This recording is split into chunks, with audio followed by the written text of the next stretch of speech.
Il sera question de l'arrestation de Mme Rekia Madougou, de la prorogation du mandat de Patrice Talon de 45 jours et du processus électoral en cours au Bénin. Bonsoir, Maître Ousmane, et merci d'avoir accepté une fois encore notre invitation. Bonsoir Jules, c'est un plaisir d'être invité par vous et de m'exprimer sur une situation politique nationale dont on sait qu'elle va nous conduire vers des heures sombres. Merci beaucoup. Je rappelle aux internautes qui peuvent participer à l'émission en laissant leurs commentaires dans le fil de cette vidéo. Le mercredi 3 mars dernier, Mme Rekia Madougou était à un meeting politique à Porto-Novo en compagnie des forces de l'opposition. Quelques minutes après la fin de ce meeting, elle a été interpellée à la descente du pont de Porto-Novo. Pour ses partisans, il s'agit d'un enlèvement, alors que la justice évoque plutôt des faits d'accusation, d'association de malfaiteurs et de terrorisme. Vous qui êtes un praticien du droit, on va rester sur la manière de l'arrestation. Est-ce que la procédure même, est-ce qu'il y a des éléments à relever sur la manière dont elle a été arrêtée? C'est une question très intéressante, Jules. Je pense que tout a été dit dans les derniers jours et j'entendais encore aujourd'hui Maître Paul Katoatita qui s'exprimait sur ce sujet. Je crois que quand on a fait un minimum de droit, et ce soir j'ai une pensée émue pour les étudiants en première, deuxième et troisième année de droit à l'université d'Abomey-Calavi qui apprennent ce que c'est que la procédure pénale, y compris au Bénin, et qui apprennent ce que c'est qu'un droit à un procès équitable, qui apprennent ce que sont les droits de la défense, qui apprennent ce que c'est que le secret de l'enquête préliminaire, la présomption d'innocence. Ce à quoi nous avons assisté le 3 mars 2021, c'est tout sauf du droit, c'est tout sauf le respect de la procédure pénale, c'est tout sauf le respect des droits de la défense.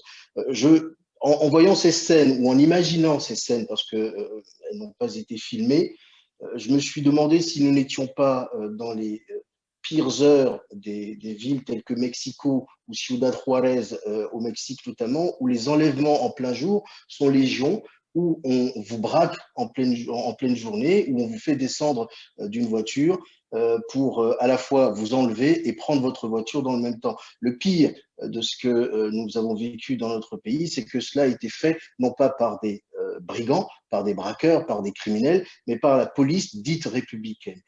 Tout ce qui s'est passé derrière n'a fait que confirmer le fait que nous étions dans une situation qui est loin d'être juridique. Ce n'est pas du droit, ce n'est pas une enquête pénale sérieuse. Les déclarations du procureur spécial ou du spécial procureur près la Cour de répression des infractions économiques et du terrorisme laissent penser que on est très très loin d'une infraction de droit commun pour laquelle une procédure normale d'enquête, d'audition et éventuellement préalablement de convocation aurait pu être respectée. On en est très loin. On est dans une situation qui est non seulement sui generis, extra-juridique et judiciaire, mais qui est essentiellement politique, pour deux raisons. Principalement, on n'en dira pas trop en introduction. Le premier indice qui permet de se demander si cette infraction ou cette enquête, cette interpellation est normale, c'est le contexte, la coïncidence dans laquelle cette interpellation est faite.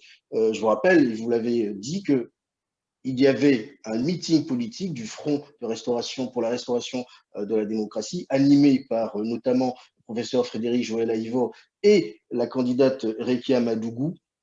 Et c'est dans les suites immédiates de la fin de ce meeting politique qu'elle est non pas interpellée, mais enlevée, kidnappée dans un scénario de carjacking comme les scénaristes et réalisateurs hollywoodiens peuvent nous les présenter.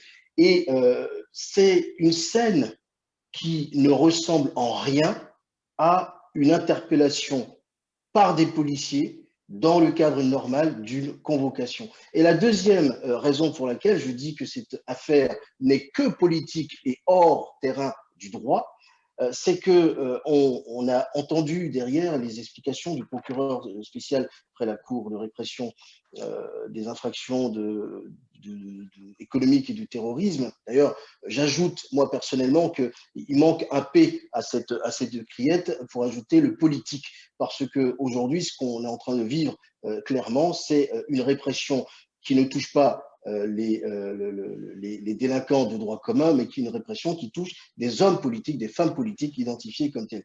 Cette interpellation dans la bouche du procureur de la République laisse clairement, du procureur spécial, laisse clairement entendre que nous sommes en face d'une personne dont la candidature inquiète, dont la capacité potentielle de mobilisation inquiète également. Et c'est dans ce cadre-là, et dans ce cadre-là seul, que son interpellation a eu lieu. Son interpellation n'est pas respectueuse des droits de la défense, elle n'est même pas respectueuse de la procédure pénale. Elle n'a pas fait l'objet d'une convocation préalable, juge. Jules Jossou. Elle n'a pas été défaillante à une deuxième convocation qu'elle aurait pu recevoir du procureur de la République ou des officiers de police judiciaire. Elle a été directement, immédiatement kidnappée d'une voiture qui n'était pas la sienne. Et je précise que cette voiture a été également emportée par les forces de police. Tout cela n'est pas très sérieux, ce n'est pas une interpellation, c'est un kidnapping politique. Toujours sur la question de l'arrestation, il y avait quand même une dizaine de leaders politiques qui étaient à ce meeting. Pourquoi elle et pourquoi les autres? Pourquoi pas les autres? C'est une question qu'il faudra poser à ceux qui l'ont interpellé, Jules Jossou. La question que vous posez, elle nous renvoie à ce que nous vivons depuis quelques semaines dans notre pays. Il ne se passe pas un jour, Jules Jossou, sans qu'il n'y ait d'interpellation de citoyens pour des délits d'opinion, des délits de liberté d'expression, artificiellement emballés dans des qualifications pénales qui, de mon point de vue, sont tirées par les cheveux. Il y a récemment eu plusieurs personnes de son entourage qui ont été interpellées. J'ai entendu ce matin ou ces derniers jours un de ses avocats évoquer l'hypothèse de plusieurs scénarios qui avaient été écrits, qui devaient conduire à son interpellation. Celui qui a été retenu, c'est celui d'une mise en cause par un autre mise en cause qui aurait émis l'idée qu'elle aurait financé une opération de pied nickelé qui aurait consisté à porter une atteinte physique à des gens dont on ignore l'identité. Et c'est cela qui est venu à être qualifié aujourd'hui dans notre pays d'acte de terrorisme. C'est-à-dire que on a mis sur une situation purement politique et avec des fondements purement partisans, on a mis une qualification juridique qui laisse penser que les faits qui lui seraient reprochés sont extrêmement graves. Il faudra interroger le procureur spécial près la Criette pour savoir pourquoi elle et pourquoi pas d'autres. En attendant, je signale que dans notre pays, croupissent en prison depuis presque 1 an ou 2 ans désormais, deux procureurs, un procureur et son substitut près le tribunal de première instance de Candie, pour avoir décidé dans le cadre de l'exercice de leurs fonctions de ne pas suivre l'ordre qu'ils avaient reçu de poursuivre quelqu'un pour des actes présumés de terrorisme. Ils sont donc mis en détention provisoire de mémoire parce qu'ils auraient fait leur travail. Voilà le pays dans lequel nous sommes aujourd'hui. Alors, pourquoi Madame Madougou et pourquoi pas un autre, Frédéric Joël Aïvod, dont il avait été dit au cours de ce meeting que c'était lui qui était visé? Je pense que nous ne sommes pas au bout de nos peines, Jules, et que nous allons prochainement subir, voir encore ce gouvernement s'enfoncer sur ce que j'ai appelé ce matin l'autoroute de la folie répressive qui va le conduire à commettre des actes qui seront encore plus irréparables alors que l'heure doit être à l'apaisement et au dialogue en vue de faire en sorte que cette élection ne soit pas une élection volée aux Béninois. Vous avez dit tantôt qu'elle n'a pas reçu de convocation.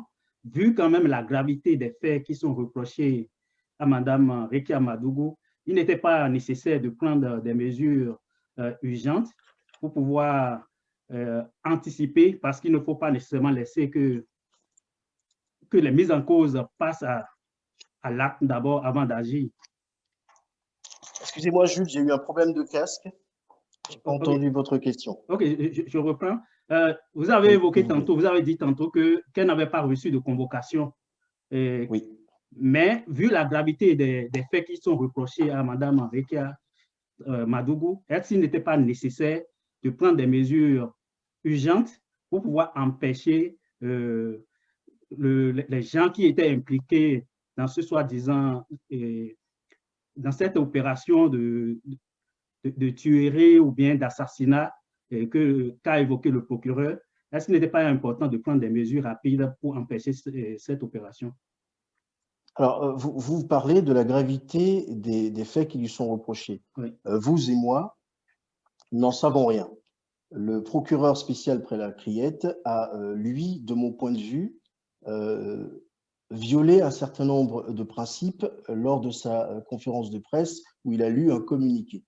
De mon point de vue, le procureur de la République, le procureur spécial qui n'avait, jamais convoqué Mme Madougou, 2, jamais entendu Mme Madougou sur les faits, 3, jamais fait entendre Mme Madougou par des officiers de police judiciaire, n'aurait pas dû violer sa présomption d'innocence en évoquant des faits présumés, non prouvés, non étayés par aucune preuve matérielle, non étayés par aucun élément matériel établissant un lien entre elle et un éventuel réseau, une éventuelle organisation de malfaiteurs dans le but de commettre des actes terroristes.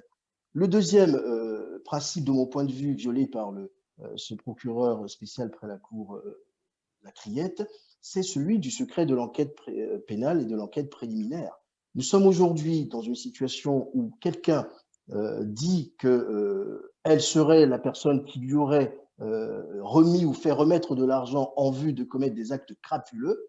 Et sur cette seule base, sans avoir même entendu la personne mise en cause, le procureur dit et affirme que selon lui, il y a des éléments, et je reprends sa conférence de presse, qui laisserait entendre que les articles 161 et 163, de 161 à 163 du Code pénal voté en 2018 seraient en cause et seraient violés, et que Mme Madougou serait susceptible d'avoir été impliquée dans des actes de terrorisme. Vous me parlez de gravité des faits. Je ne sais pas ce qu'on entend par gravité des faits. Ce que je retiens par contre de la conférence du procureur spécial, c'est que les faits tels qu'il les a énoncés étaient connus de lui depuis le 26 février 2021. Que n'a-t-il pas convoqué Mme Madougou depuis le 26 février 2021? Que n'a-t-il pas fait organiser par des officiers de police judiciaire sa convocation et une éventuelle nouvelle convocation, avec cette fois-ci le constat éventuel qu'elle se serait rendue coupable d'une non-présentation devant les forces de police. Et c'est à ce moment-là qu'on aurait pu entendre et qu'on aurait pu accepter l'idée que cet enlèvement en pleine journée se fasse sous les yeux ébahis d'une population qui ne comprenait pas ce qui se passe. Donc, entre nous, du 26 février au 3 mars 2021, il s'est écoulé plus d'une semaine, au cours de laquelle, alors qu'elle ne s'est jamais dérobée à quoi que ce soit et qu'elle a toujours assumé son rôle de candidate et d'opposante, il s'est déroulé plus d'une semaine au cours de laquelle le procureur et les officiers de police judiciaire en charge de cette enquête pouvaient largement la convoquer et l'entendre là-dessus pour la confondre avec des éléments précis. Ce que n'a pas fait le procureur près la Criette, c'est la raison pour laquelle, de mon point de vue, cette infraction-là, on l'a habillée, on l'a déguisée, on l'a emballée derrière une infraction de droit commun qui aujourd'hui est du terrorisme, mais les faits qui sont reprochés à Mme Madougou sont notoirement et incontestablement politiques. On lui reproche son engagement politique, on lui reproche peut-être sa capacité de mobilisation. On a voulu, de mon point de vue, mettre aux arrêts et mettre hors d'état de nuire quelqu'un dont on craint la capacité de mobilisation dans les prochaines semaines. C'est comme ça que je l'analyse. Pour le reste, la gravité des faits, soyons simples et soyons factuels. Aujourd'hui, de ce que nous savons de ce dossier, il n'y a rien qui puisse établir un lien entre Mme Madougou et une personne dont on dit qu'elle aurait déclaré, parce que moi je suis juriste, je suis avocat.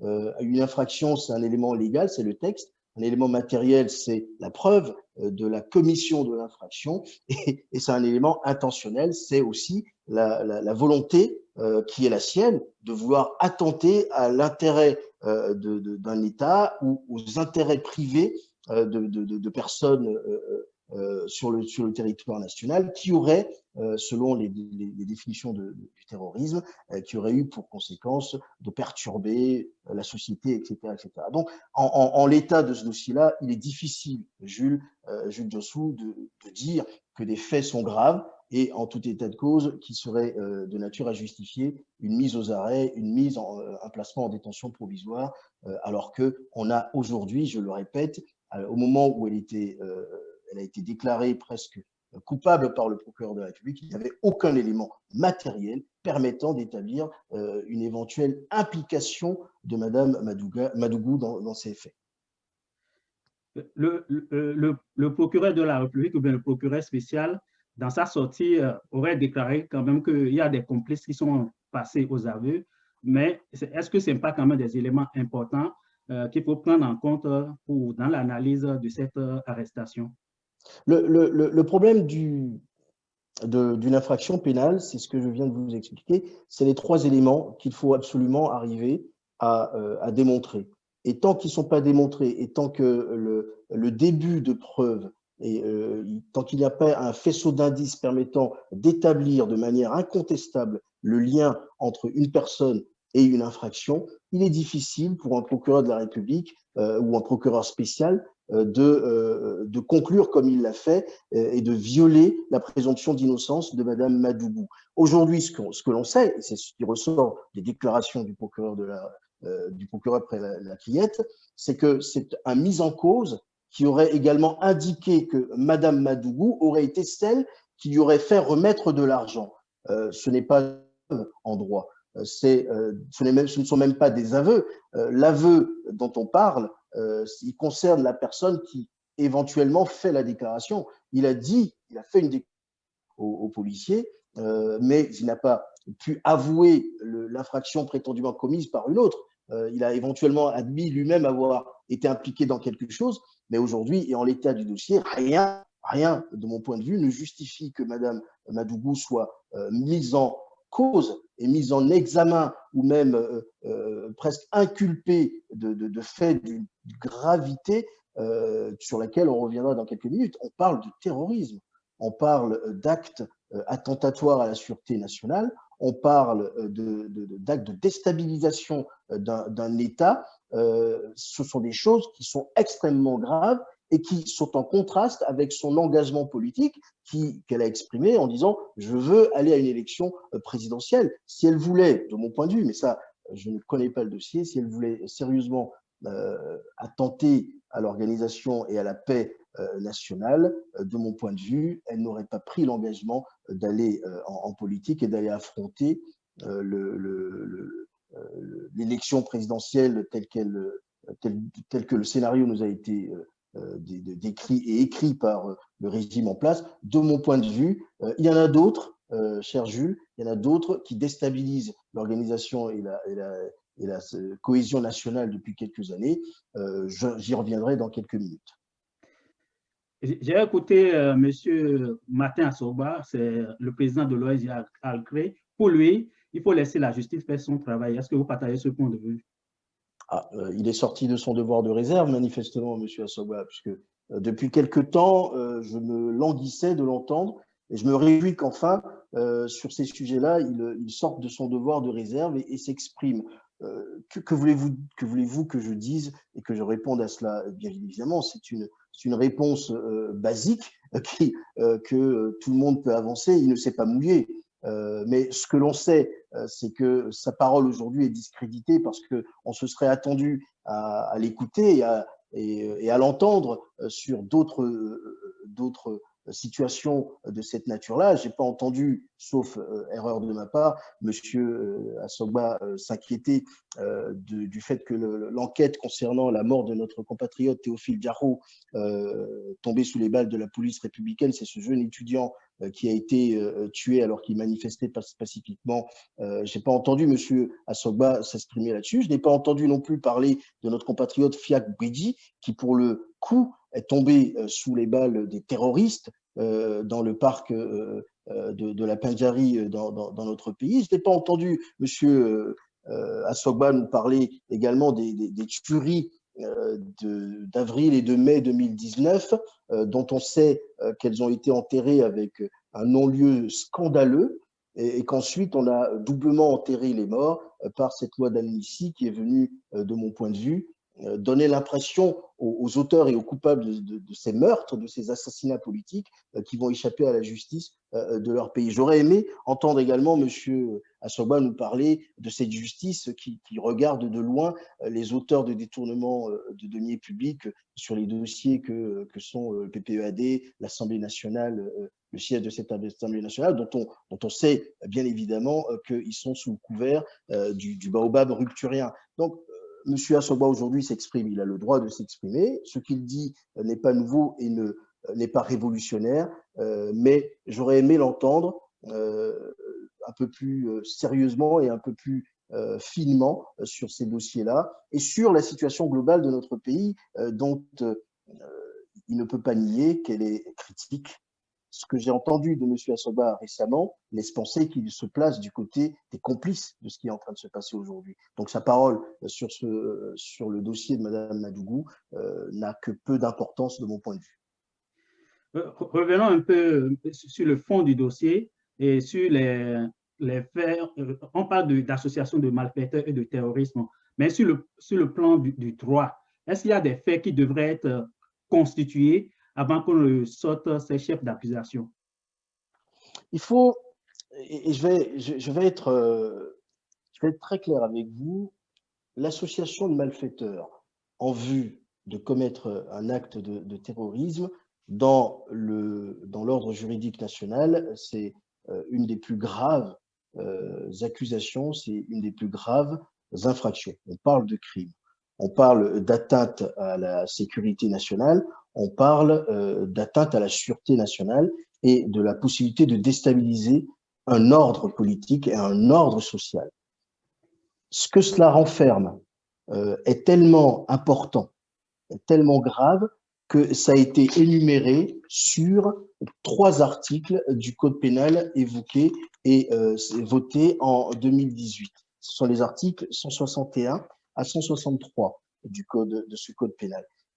Je n'ai vu dans aucun de ces articles que j'ai sous les yeux, je n'ai vu aucun élément permettant aujourd'hui de rattacher un candidat politique qui veut aller à une élection présidentielle et dont il a été illégalement, irrégulièrement écarté, je n'ai pas vu un seul acte, un seul alinéa qui permette aujourd'hui d'établir un lien entre un candidat politique et une infraction pénale de cette nature et de cette gravité.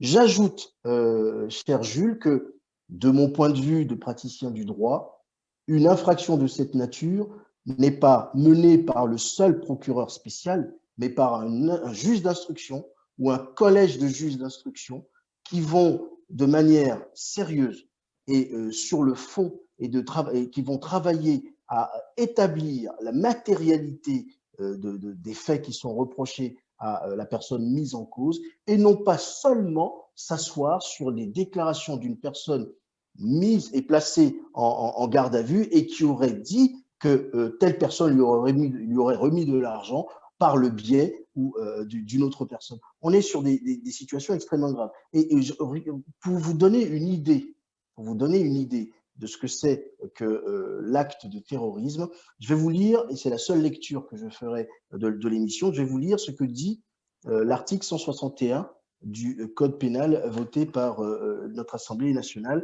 je crois que c'est la 7e législature.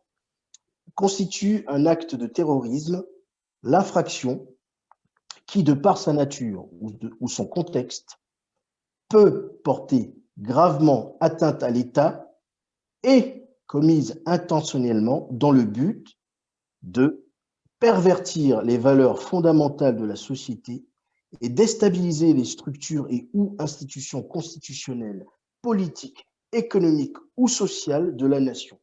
C'est un extrait de cet article. Quand vous lisez cet article, vous vous demandez qui de l'État répressif ou de Madame Madougou est en train de commettre des actes de terrorisme.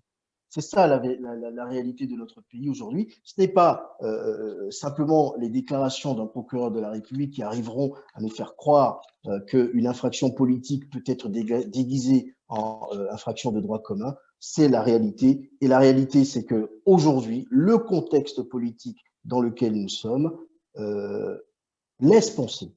Il n'y a pas que ce contexte politique, il y a l'ensemble des actes posés par le gouvernement et le régime en place et ses institutions complices et les partenaires de jeu qui s'est sélectionné récemment pour aller à l'élection présidentielle. Il y a un faisceau d'indices et un ensemble d'éléments qui me laissent penser que le terrorisme est de l'autre côté et du côté de ceux qui sont censés protéger les Béninois. Je vais rajouter juste, avant que vous posiez une éventuelle question, une interrogation. Lorsque le ministre Gagnou-Soglo est attaqué, lorsque le ministre Gagnou-Soglo, on a tenté de porter atteinte à sa vie, a-t-on entendu parler d'un acte de nature terroriste, M. Diossou? Non. Lorsque nos frères tombent sous les balles de la répression policière, ordonnée et dirigée par des cols blancs, a-t-on entendu parler d'actes terroristes? La réponse est non. Le contexte politique, le hasard de cette arrestation, kidnapping, le jour même de la tenue d'un meeting politique, les motivations avancées par le procureur spécial près la Cour de répression des infractions de terrorisme économique et notamment politique, laissent penser qu'en réalité, cette infraction n'existe pas et qu'elle n'existe ou qu'elle n'a été fomentée que pour justifier la mise à l'écart d'une candidate dont on peut craindre, ce que j'ai dit tout à l'heure, la capacité de mobilisation. La suite, il faut s'en méfier, Jules. La suite, c'est quoi? C'est que tous les autres candidats, y compris et notamment le professeur Frédéric Joël-Aïvo, donc qui est désormais la seule figure réelle d'opposition face au pouvoir en place, la suite, c'est qu'il faut craindre que la même situation, la même illégalité s'applique à lui et que sa vie,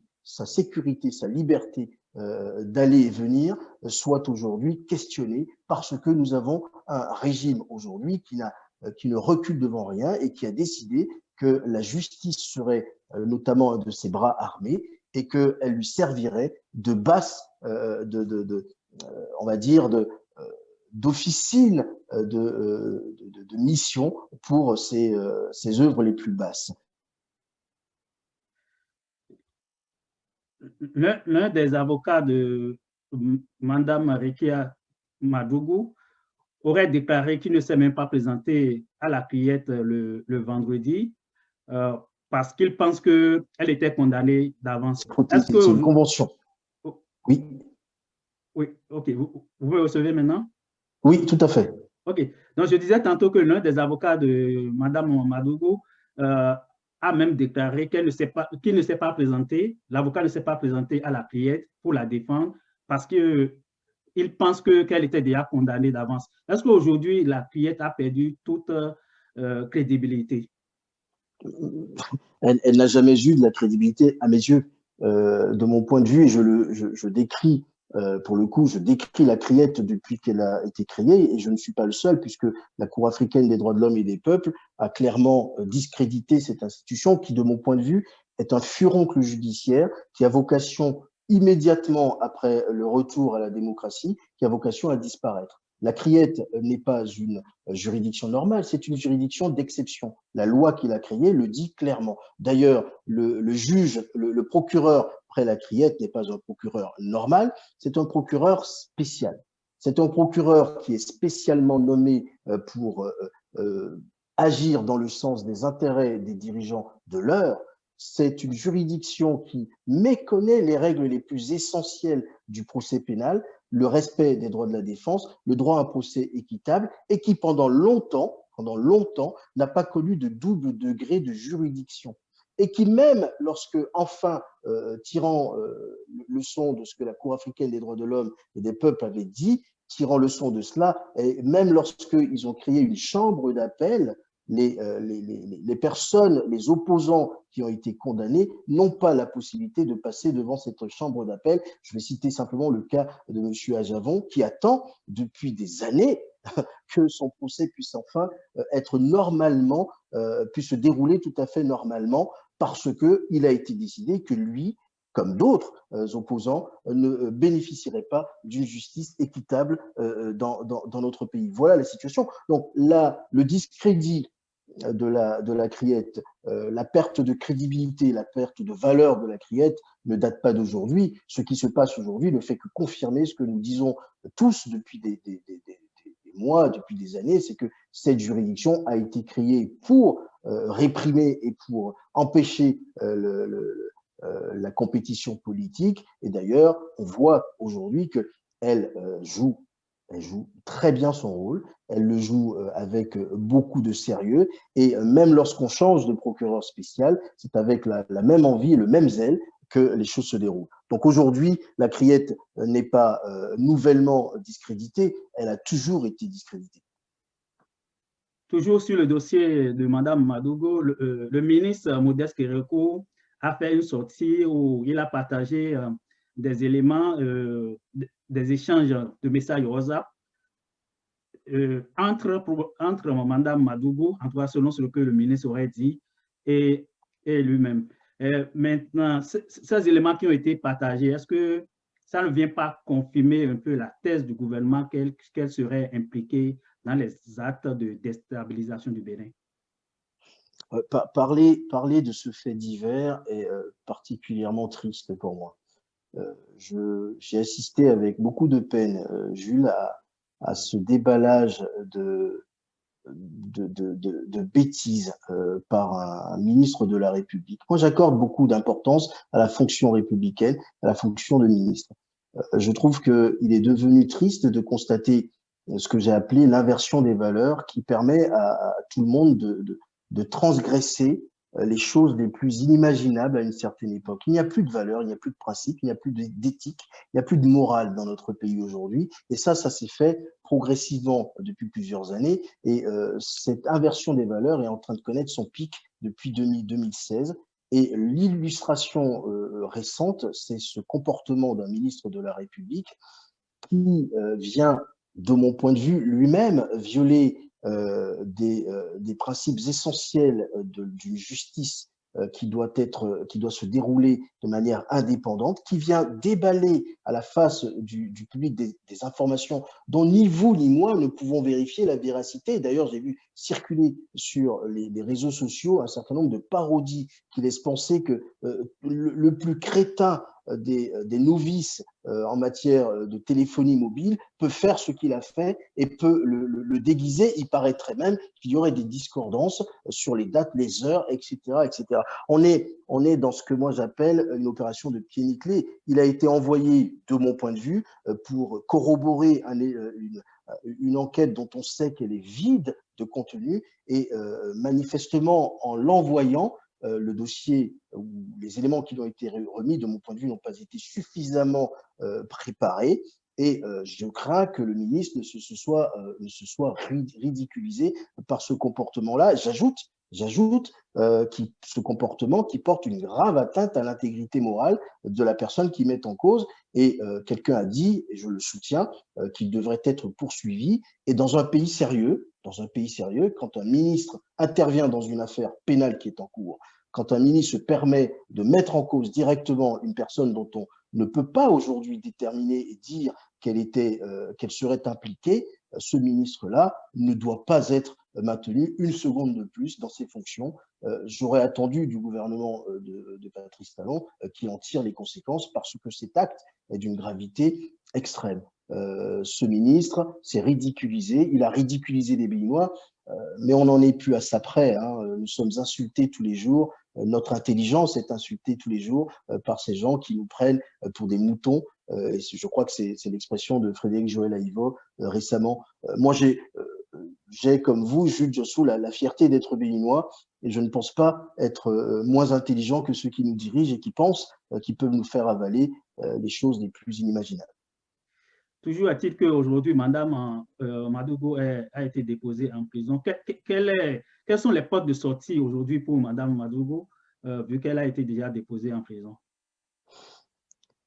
J'ai écouté Maître Kato Atita aujourd'hui dire qu'il ne se faisait aucune illusion sur le sens et la valeur des décisions de justice de notre pays aujourd'hui. Dès lors que nous avons tous convenu de ce que cette infraction était politique et que c'était donc une décision politique, l'habillage, la cosmétique judiciaire n'étant que le moyen d'aller faire croire qu'il y a quelque chose de sérieux qui se déroulerait derrière. De mon point de vue, il y a une situation qui est simple. Le gouvernement est dos au mur. Il fonce dans le mur du chaos.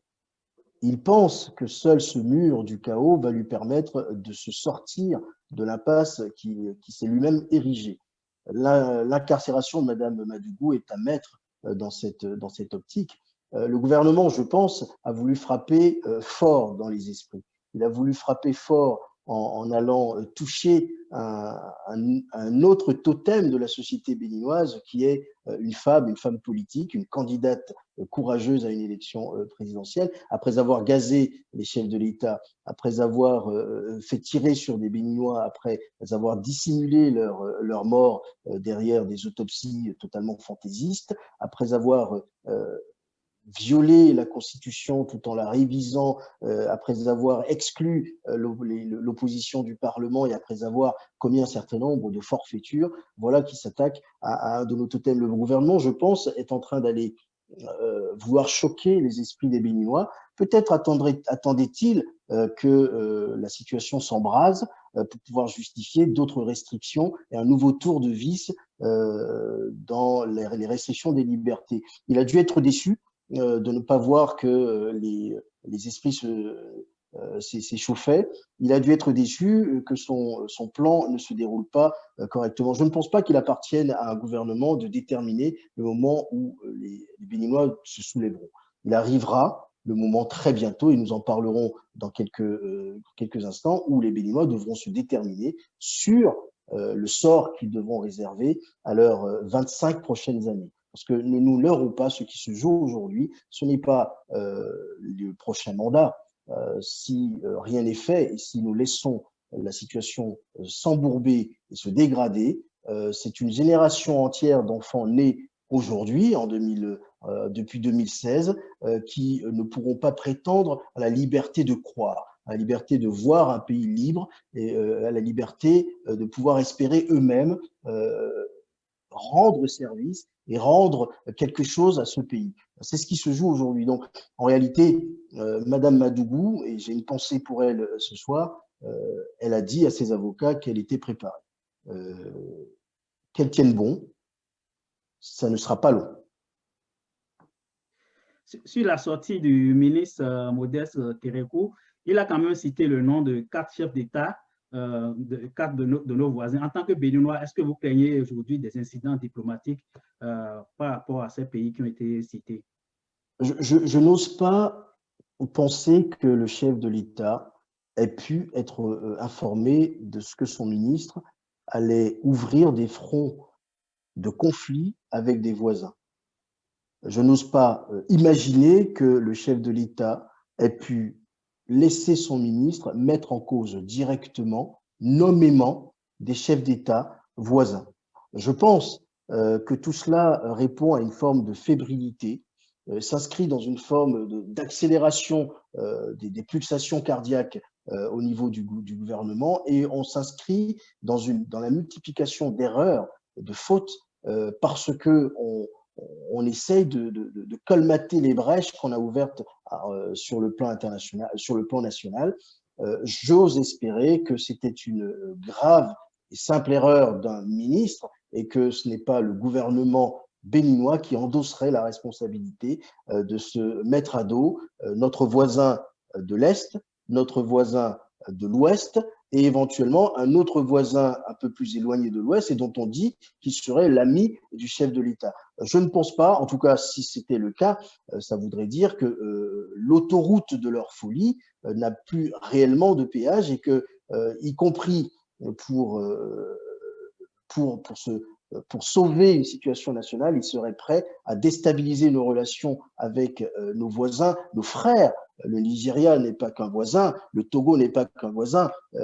Ce sont des pays frères, nous sommes des amis, nous sommes des frères et sœurs, souvent entre ces deux pays-là. De mon point de vue, ce serait extrêmement grave. Mais je n'écarte pas l'idée que tout cela soit savamment construit et que tout cela soit savamment ordonné par plus haut que le ministre Modeste Kirikou.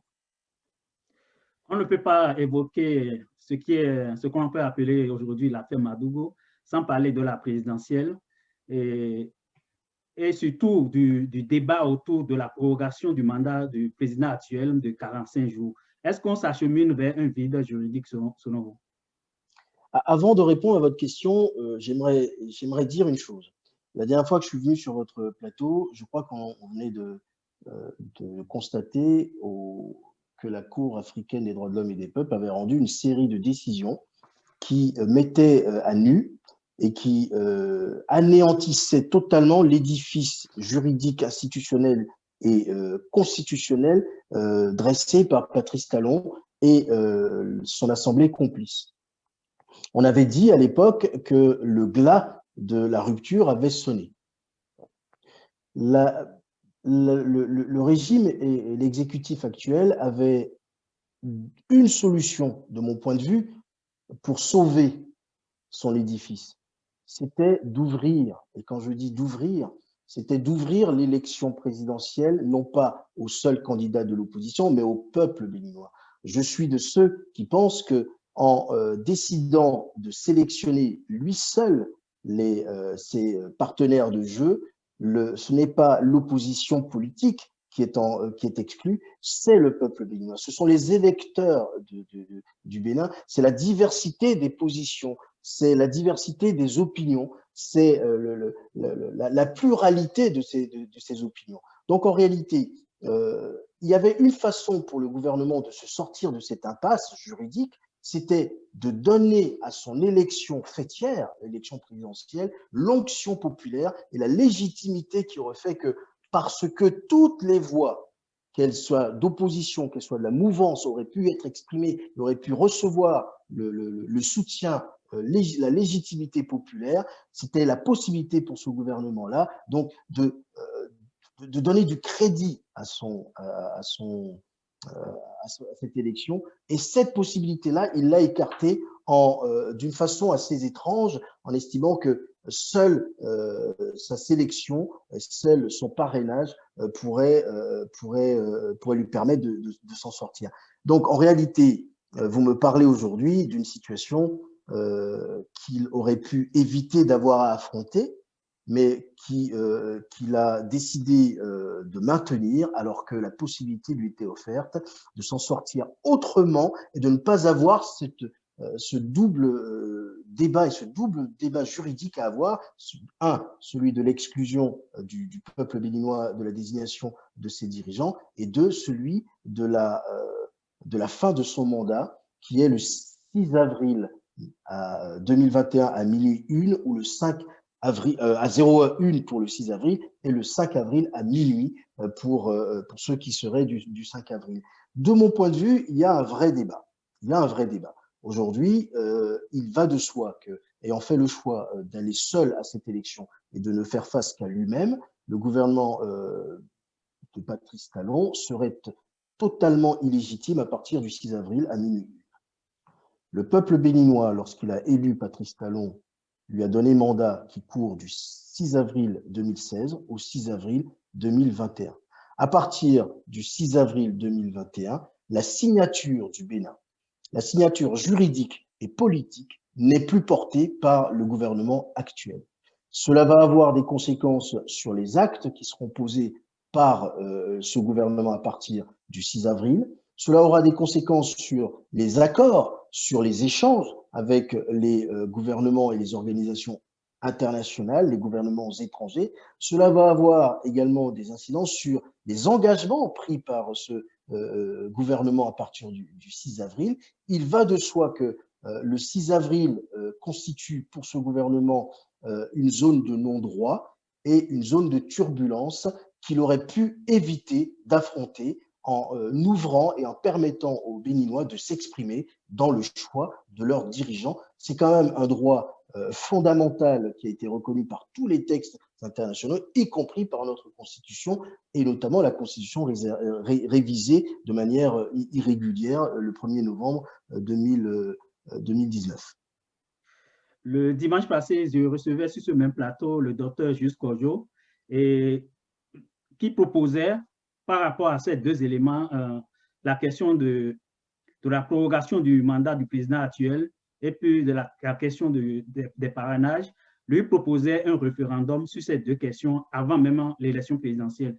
Vous, de votre point de vue, quelles sont les portes de sortie par rapport à ces deux éléments? Je pense que c'est une solution. C'est une idée qui a le mérite d'exister. De mon point de vue, il y avait une autre façon plus rapide et plus directe de remettre les choses à plat, et c'est l'idée qui a été suggérée par le professeur Frédéric Joël Aïvo dans une récente intervention. C'était de décider, avec l'Assemblée nationale aujourd'hui, de décider et d'adopter des lois rectificatives, des lois abrogatoires ou des lois qui suspendent l'application en l'état de la Constitution du 1er novembre 2019 et qui permettent, pour la période dans laquelle nous sommes, qui est une période quand même exceptionnelle, qui permettent aujourd'hui de laisser le peuple s'exprimer librement et les candidats désireux de le faire, de s'exprimer librement et d'aller à une élection. Ça avait le mérite d'éviter d'avoir à affronter cette situation de vide juridique à partir du 6 avril 2021, puisque le peuple se serait prononcé et le peuple se serait largement prononcé et aurait donné mandat à un nouveau président de la République pour diriger le pays. Donc la solution et l'idée du référendum sur ces deux questions aurait pu être envisagée. De mon point de vue, ça vient un peu tard. L'organisation d'un référendum prend un certain temps, ça demande une certaine organisation, alors que le vote d'une loi, et on a vu qu'ils étaient capables, dans un processus de vote d'élection communale, d'aller adopter une nouvelle loi pour permettre la désignation par nomination des maires. Le vote d'une loi va plus vite. Il y a le mérite. Cette fois-ci, pour le coup, cette loi-là, on ne pourra pas dire qu'elle n'aura pas recueilli le consensus national, puisque massivement, les Béninois veulent participer à cette élection et veulent faire en sorte que leur volonté s'exprime par la désignation de leurs dirigeants. La participation d'une partie de l'opposition à la présidentielle d'avril prochain sur la base de lois qui sont contestées, est-ce que ça ne fragilise pas l'opposition et la résistance aujourd'hui?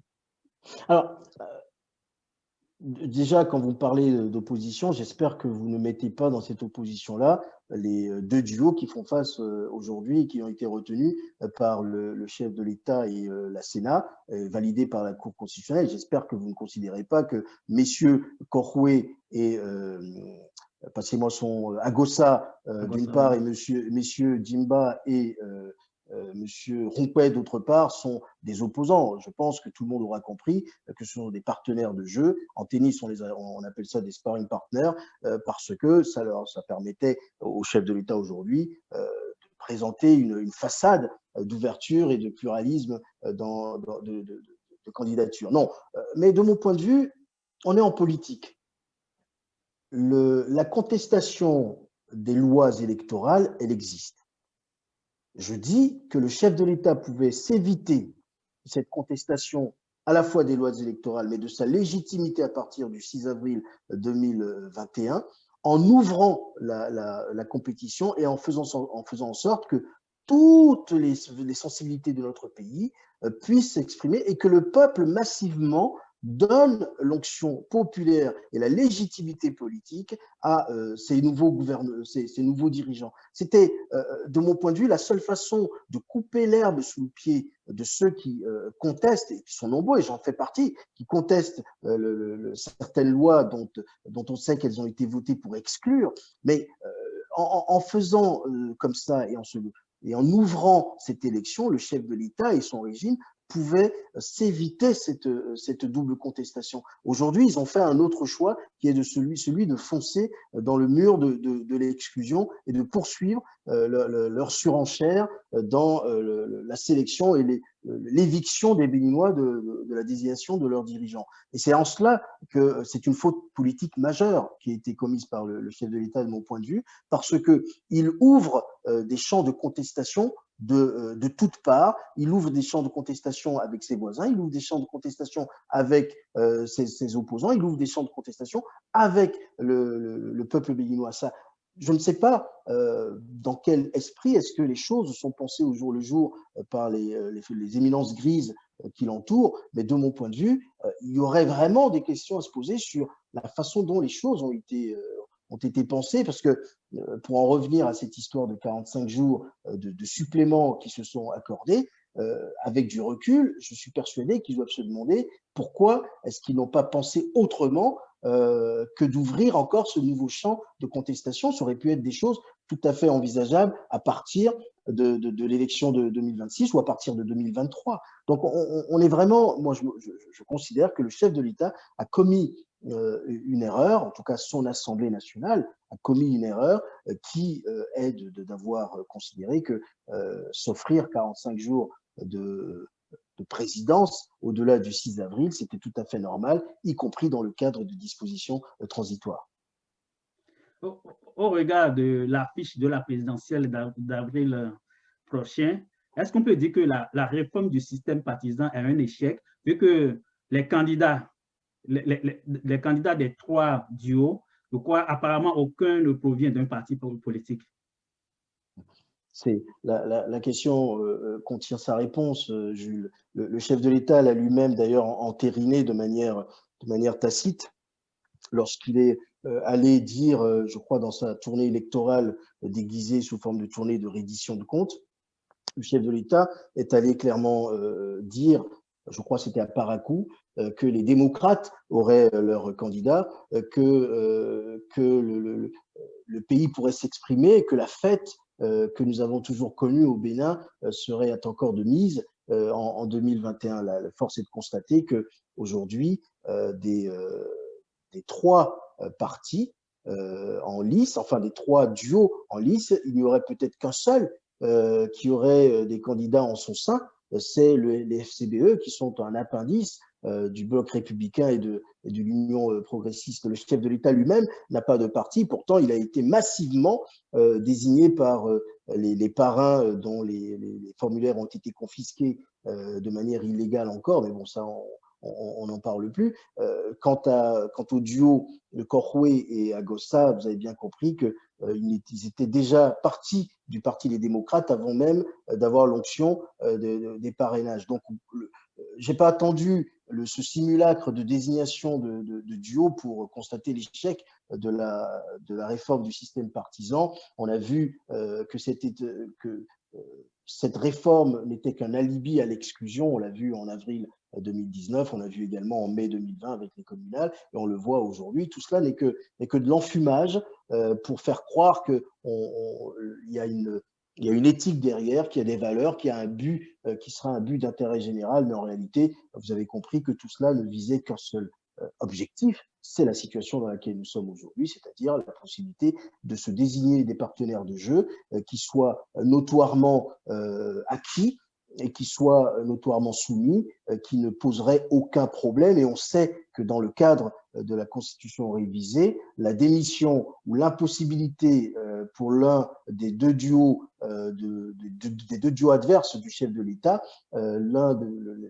la démission, le désistement, etc., pourrait ouvrir une voie royale au chef de l'État pour être réélu sans même qu'il y ait eu une élection digne de ce nom. Voilà la situation dans laquelle nous sommes aujourd'hui. Donc, non, la réforme du système partisan, déjà, ce n'est pas une réforme en tant que telle, parce que c'est une réforme qui a entraîné des morts. Ce n'est pas une réforme bien pensée, c'est une réforme pensée pour exclure, et en cela, ce n'est pas une réforme. Vous l'avez dit vous-même tout à l'heure, on est à un mois de la présidentielle. Le temps matériel, on a évoqué la question du référendum. De façon pratique, ce serait difficile de l'organiser en un mois avant la présidentielle. Est-ce que dans ce contexte, on ne peut pas dire que l'opposition pourrait prendre son mal en patience et attendre tranquillement 2026 pour les prochaines élections?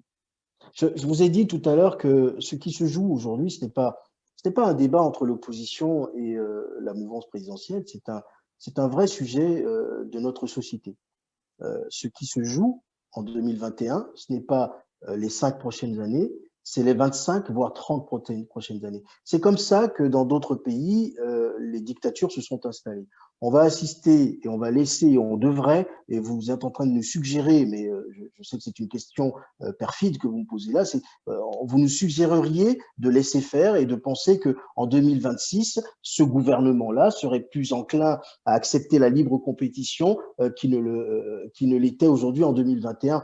Non, je pense que ce n'est pas sérieux de laisser penser ça.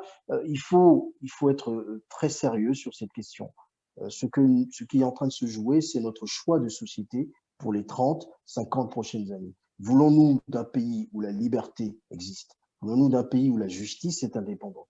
Voulons-nous d'un pays où la compétition deviendrait une chose soumise aux règles de droit, d'égalité et d'équité? Voulons-nous d'un pays où les gens sont libres de s'engager en politique sans devoir se poser la question de savoir s'ils seront par la suite poursuivis, persécutés ou réprimés pour leurs opinions politiques ou leur insoumission à un pouvoir? C'est ça la vraie question. Voulons-nous d'un État libre? Voulons-nous d'un pays de liberté? Ceux qui font le choix de dire que la liberté et la démocratie ne nous ont rien apporté depuis 1990 sont les mêmes qui ont profité de cette démocratie depuis des années et qui viennent aujourd'hui nous jouer la musique de l'indignation de ce que nous ne saurions pas développer. Il faut leur rappeler que ce n'est pas la démocratie qui développe, c'est l'État. C'est un État vertueux, un État respectueux des droits et des libertés. C'est un État qui a pour vocation et pour mission principale de veiller à l'intérêt général. Donc en réalité, ce que nous sommes en train de vivre aujourd'hui, les heures que nous vivons, ce n'est pas un choix seulement pour les 5 prochaines années, parce que dans 5 ans, ce sera encore pire. Ceux qui pensent que si ça passe en 2021, ça va se calmer pour les prochaines années, ils se trompent. On va assister à un serrage, à un tour de vis supplémentaire qu'on n'aura même pas prévu. Il sera encore plus difficile aujourd'hui, vous et moi, de penser à un espace de liberté que sera le Bénin. Donc, de mon point de vue, non, il ne faut pas laisser penser que tout se passera mieux en 2026. C'est maintenant que ça se passe et ce choix, nous devons tous l'assumer, tous les Béninois, où qu'ils soient, nous devons l'assumer, nous devons l'affronter. Avant d'aller vers la conclusion de cette émission, je voulais revenir sur un certain nombre de faits que vous avez évoqués. Vous avez parlé plus tôt dans l'émission du jeune étudiant qui a été abattu devant le campus, je crois, le 20 mars 2020. Donc, bientôt, ça va faire 1 an. Et on a eu récemment un candidat, pour ne pas le nommer, M. Gagno Sogro, qui est tombé dans une embuscade. Et on ne sait pas encore si c'est la nature de l'embuscade, qui sont les auteurs. Et par rapport à ces faits, est-ce que le Bénin est de plus en plus moins sûr pour les Béninois? Le Bénin n'était déjà plus sûr pour l'OFPRA, qui est l'Office français de protection des réfugiés et apatrides. La France avait décidé de retirer le Bénin de la liste des pays dits sûrs. Le Bénin n'est plus un pays sûr. En tout cas, le Bénin n'est plus un pays qui rassure ses citoyens et ses concitoyens. Quand on a vu les conditions dans lesquelles le ministre Soglo a voulu et a tenu à être soigné en dehors de son pays. Quand on a vu, on va dire, l'opacité qui a entouré les premières mesures d'enquête menées par les forces de police dans le cadre de cette enquête, quand on voit qu'un étudiant peut être tué avec une forme de banalité et sans que cela n'émeuve nos dirigeants, quand on voit que aujourd'hui, plus d'un an après ces faits-là, il n'y a, de mon point de vue, aucune information qui est circulée pour identifier, déterminer le policier qui avait été l'auteur de ce coup mortel. Quand on voit que la vie humaine est devenue une chose tout à fait négligeable, on se dit que notre pays, notre État ne nous protège plus. Quand un État ne protège plus, il ne respecte pas, en tout cas, il n'assume pas sa mission essentielle qui est d'assurer la sécurité et la liberté de ses concitoyens. Voilà le Bénin que nous avons aujourd'hui en 2021. Il y en a beaucoup quand on leur présente ce tableau-là qui disent que nous noircissons les faits et que sous d'autres régimes, il y aurait eu d'autres atteintes à la vie d'autres citoyens. Je n'en disconviens pas, je dis simplement que ce n'est pas parce que ça s'est passé avant qu'il faut à la fois le maintenir, mais qu'il faut l'accentuer et l'aggraver. Mieux, je dis que si des choses pareilles ont été commises sous d'autres régimes, il appartient à la police, parce que la police est permanente, comme l'État, c'est une continuité, il appartient à la police d'aujourd'hui de mener ces enquêtes et de dénicher, d'aller déterminer les auteurs et de les traduire devant un tribunal. Donc voilà la situation dans laquelle nous sommes aujourd'hui. Notre pays n'est plus un pays apaisé, c'est un pays divisé. Je vais d'ailleurs me permettre une petite allusion à ce que j'ai entendu aujourd'hui de la bouche de maître Paul Kato Atita, qui disait que, étrangement, dans les dernières semaines de la vie politique actuelle, on entend et on ne prendrait, on irait interpeller que des gens issus d'une certaine région de notre pays.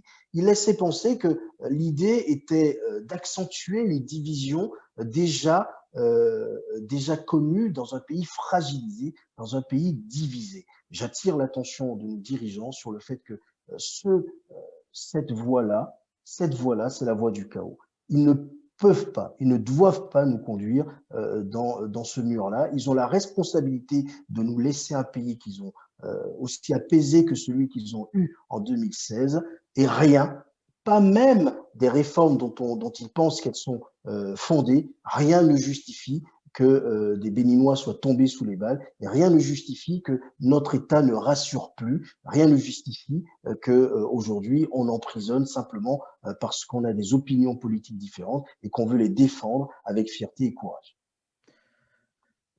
Aujourd'hui, nous acheminons vers la 3e élection organisée sous le président Patrice Talon. En 2019, l'élection législative s'est soldée par des violences avec des morts à travers le pays, notamment à Kadiéron, à Kandi, à Savè ou à Tchao. En 2020, l'élection communale, même si ça s'est relativement bien passé, mais il y a quand même des partis qui ont gagné des mairies sans jamais siéger. Et nous allons encore vers une élection qui s'annonce litigieuse. Dans ce contexte, qu'est-ce qui n'a pas vraiment marché sous le président Patrice Talon, puisque depuis 30 ans, le Bénin organisait quand même de façon régulière toutes ces élections? Eh ben, moi, j'ai une conception là-dessus, mais je pense que beaucoup la partagent. Je pense que c'est la première fois de notre histoire récente que le pouvoir d'État a une autre signification pour nos dirigeants que celle de l'ambition politique.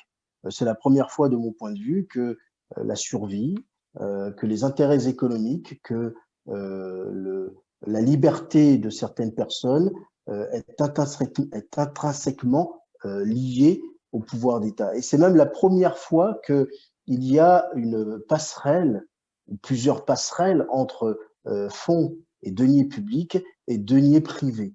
C'est bien la première fois de notre histoire que cela s'exprime de manière aussi évidente et que les conflits d'intérêts ont été installés dans la gestion de l'État béninois. Et c'est ce qui justifie tout ce que vous avez là aujourd'hui. Le maintien au pouvoir est une question de survie pour certains.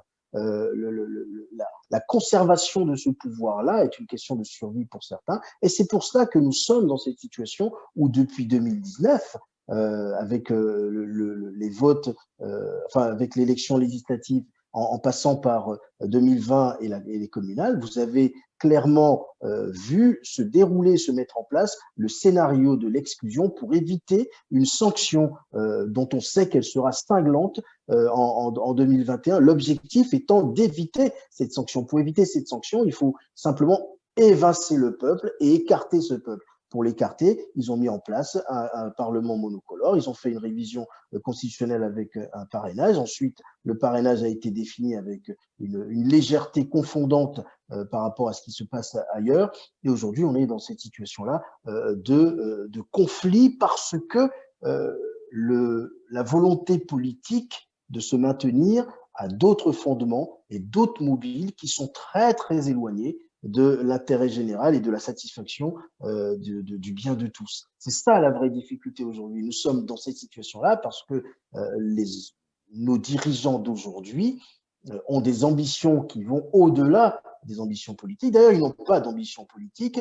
Je cherche encore, moi, y compris dans le PAG, pardon, mais également dans la thématique de la dynamique à poursuivre, je cherche encore le projet de société qu'on veut nous présenter pour les Béninois. J'ai entendu dire récemment par le chef de l'État que l'état d'esprit des Béninois aurait changé en 5 ans. C'est à la fois présomptueux, prétentieux et particulièrement faux. Je ne pense pas que le fait d'avoir inversé les valeurs, d'avoir fait que l'exclusion, les fourberies et les louvoiements soient devenus la règle de la gestion politique, je ne pense pas que ce soit des éléments fondateurs d'une nouvelle civilisation ou d'un nouveau béninois. Ce sont des choses qui ne sont pas sérieuses.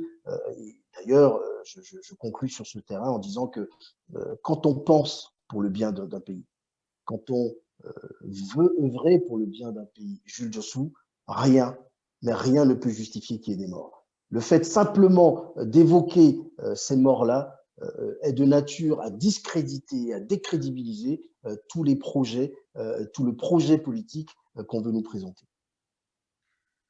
Au regard maintenant de l'urgence et de la situation actuelle, en guise de conclusion, quelles sont les portes de sortie pour le Bénin?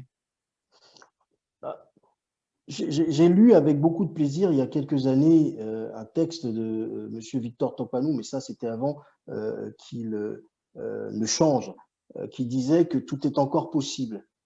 Et je crois que malgré tout, le chef de l'État, ses conseillers et les institutions de la République ont encore la possibilité de corriger, et de corriger dans l'urgence et de manière assez sereine la situation. La solution, elle a été présentée par le candidat Frédéric Joël-Aïvo. Il y a une situation qui est celle d'un blocage. Les Béninois n'accepteront pas une troisième élection. Ils n'accepteront pas surtout d'être exclus de l'élection fêtière de leur organisation politique. Le chef de l'État, ses institutions complices et ses partenaires de jeu ont la possibilité aujourd'hui de mettre un terme à cela. Il leur suffit simplement de mettre en parenthèse les éléments d'exclusion, d'ouvrir la compétition, de libérer les détenus politiques, dont Mme Madougou, et de faire en sorte qu'aujourd'hui, les Béninois s'expriment librement dans le cadre de cette élection présidentielle. Ce n'est qu'à cette seule solution-là que le chef de l'État évitera à notre pays une crise politique dont on sent, dont on voit les prémices et dont il est possible de penser qu'elle sera lourde. Je vous renvoie vers ce qui est en train de se dérouler actuellement au Sénégal. Ça part de rien du tout, mais l'étincelle peut partir de n'importe où.